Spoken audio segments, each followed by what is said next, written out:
My dear student, welcome to top line classes में by Pintu sir. आपका इस video में आपका बिहार बोर्ड कक्षा 10th के विषय इतिहास के विषय सूची अध्याय में पढ़ना है। इसमें हम इतिहास हमारे 10th कक्षा में जो इतिहास पढ़ने का है वह कक्षा के लिए हम पहला आपका जो है यूरोप में राष्ट्रवाद है। हम यूरोप में राष्ट्रवाद के बारे में जानेंगे। यूरोप के राष्ट्रवाद में क्या है, राष्ट्रवाद क्या है, यह राष्ट्रवाद किस मतलब महाद्वीप में उद्भव हुआ, वह कहाँ हुआ, किस देश में हुआ। इस राष्ट्रवाद यूरोप में राष्ट्रवाद आने से वहाँ यूरोप में क्या चीज की व्यवस्था किया गया, उसका क्या बदलाव हुआ, क्या परिवर्तन हुआ, उससे इस राष्ट्रवाद का क्या प्रभाव हुआ और यह राष्ट्रवाद कैसे उदय हुआ, हम यूरोप में पढ़ेंगे। यूरोप में राष्ट्रवाद में पढ़ेंगे। आपका जैसे इसमें पढ़ेंगे, जैसे आपने पढ़ेंगे राष्ट्रवाद क्या है, राष्ट्रवाद क्या है, राष्ट्रवाद क्या है। इसमें पढ़ेंगे इटली का एकीकरण, इटली का एकीकरण,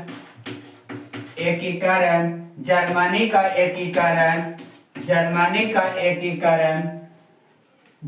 एकीकरण, यूनानी स्वतंत्रता संग्राम। और इन इटली के एकीकरण में या जर्मनी के एकीकरण में किसका योगदान अहम रहा और उनके बारे में चर्चा करेंगे। और कौन से ऐसे थे, किसका ऐसा विचार था कि जो इटली के एकीकरण में बधाए थे, और इटली के एकीकरण में क्या बधाए थे, हम चैप्टर यूरोप में राष्ट्रवाद में पढ़ेंगे। आपका दूसरा चैप्टर है समाजवाद एवं साम्यवाद। समाजवाद लोग अब जब देखा गया, जब हमारे पास मतलब पूरे विश्व में जब पूंजीवादी अर्थव्यवस्था था, उस पूंजीवादी अर्थव्यवस्था के तहत से समाज दो वर्गों में बंट गया था।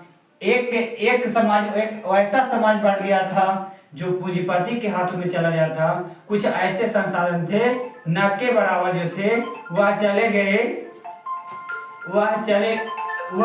गए यूरोप, वह चले गए मतलब निर्धन लोगों में। तो समाज दो वर्गों में बढ़ गया और उस समाज के दो वर्गों में बढ़ने के कारण से उसमें एक उद्भव हुआ जिसे हम कहते हैं समाजवाद कहते हैं। मतलब समाजवाद एक वैसी अर्थव्यवस्था है, उसकी समाजवाद एक वैसी अर्थव्यवस्था है जिसमें लोगों अपनी निजी स्वामित्व के स्थान पर वह सरकारी स्वामित्व का सरकार का नियंत्रण कर दिया उस पर, और उसका लाभ सभी मतलब सार्वजनिक हितों में बांटा जाएगा। या आप इसमें हम पढ़ेंगे, इसमें कार्ल मार्क्स का विचार क्या था, लुई ब्लॉक का विचार क्या था। ऐसे बहुत से विचारक पढ़ेंगे, फ्रांसीसी विचारक रहेंगे, यूरोपियन विचारक, कुछ ऐसे विचारक होंगे जो मतलब फ्रांसीसी ना होकर अन्य मतलब रहेंगे, तो हम इसमें पढ़ेंगे।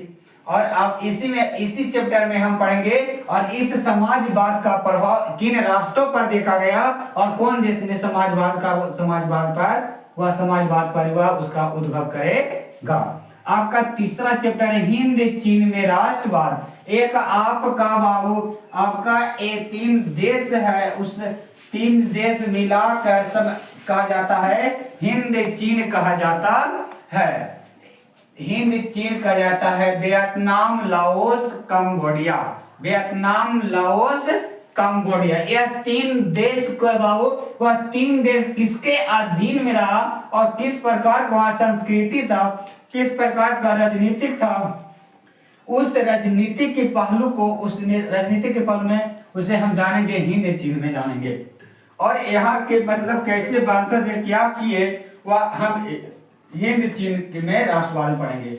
आपका है भारत में राष्ट्रवाद। भारत में इतने नहीं, जब 1600 ईस्वी में ईस्ट इंडिया कंपनी आया था। 1600 ईस्वी में ईस्ट इंडिया कंपनी आया था। वह कंपनी ईस्ट इंडिया कंपनी ने अपने देश पर, भारत देश पर वह कैसे अपना उपनिवेश स्थापित कर लिया और किस तरीके से वह उपनिवेश स्थापित करके भारत का दोहन करने का प्रयास किया और उस दोहन के परिणाम स्वरूप हमारे देश में कुछ ऐसे मत देखने को मिला जिसके कारण से हम राष्ट्रवाद का हमारे देश में उदय हुआ। और इस राष्ट्रवाद जो हुआ उस राष्ट्रवाद से कैसे हम उस मतलब ब्रिटेन से हम निकलने का प्रयास किए और भारत को एक स्वतंत्र राष्ट्र स्थापित करने का प्रयास किए। वह किसमें पढ़ेंगे? भारत में राष्ट्रवाद। और इसमें अर्थव्यवस्था और जीविका और वह उस समय जिस समय यूरोप में औद्योगिक क्रांति हुआ था और उस औद्योगिक क्रांति के क्या कारण था, वह किस कारण से वहां औद्योगिक क्रांति आया, उस क्रांति के वर्णन के बारे में हम जानेंगे। अर्थव्यवस्था एवं जीविका में जानेंगे कैसे, मतलब जैसे shipping ginning machine, safety lamp का आविष्कार, वो इसमें हम जानेंगे अर्थव्यवस्था और आजीविका में। शहरीकरण और शहरी जीवन, शहर में रहने वाले लोग, शहर में कैसे शहर का उद्भव हुआ, कैसे शहर का विकास हुआ, वो हम इस चैप्टर में जानेंगे। शहरीकरण एवं शहरी जीवन, वहां के रहने वाले प्रवृत्ति और कैसे उसका सघन जनसंख्या हुआ, किस प्रकार से वह बढ़ते रहे और उस बढ़ते हुए जनसंख्या घनत्व को देखकर हम कैसे निराकरण करेंगे और दूसरे क्षेत्र को हम शहरीकरण करने का प्रयास करेंगे। वह किस चैप्टर पढ़ेंगे? शहरीकरण एवं शहरी जीवन में। व्यापार और भूमंडलीकरण,